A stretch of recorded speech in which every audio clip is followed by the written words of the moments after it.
When I bought my dream home on the edge of Crystal Shores, I thought I'd found peace.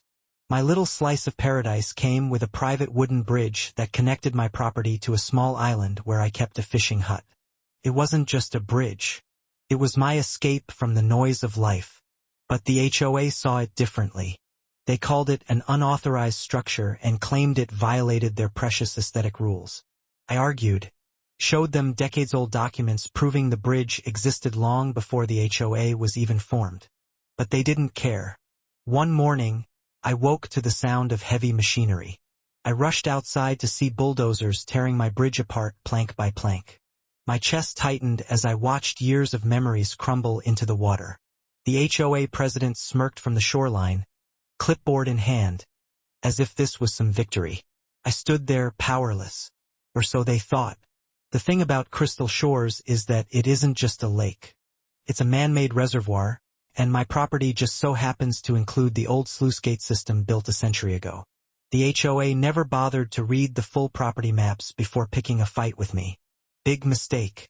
I spent the next week in quiet preparation, reviewed the legalities, double-checked my ownership rights, and called in an old friend who used to work in civil engineering. By Friday night, I was ready. While the HOA board members enjoyed their wine and cheese party in the clubhouse, I walked down to the gatehouse under cover of darkness. My hands didn't shake as I turned the massive wheel. At first, it was just a soft hiss of water being released. But within minutes, the outflow roared like a waterfall. The lake began to sink before my eyes. By sunrise, docks hung in the air like broken teeth. Boats lay stranded in the mud, and the million-dollar reflections of their glass mansions shimmered in nothing but puddles.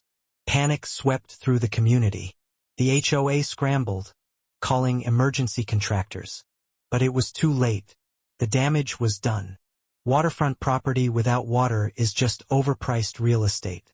Their property values plummeted almost overnight. Some tried to sue. But when the lawyers saw my ownership deed to the sluice gates, their cases evaporated faster than the lake itself. The HOA president tried to confront me, demanded I restore the water. I smiled and told her, "You took away my bridge. I took away yours to the lake."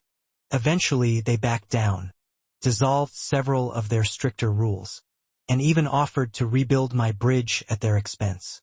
Now, my bridge stands stronger than ever, and the HOA knows, cross me once, and you might just lose everything.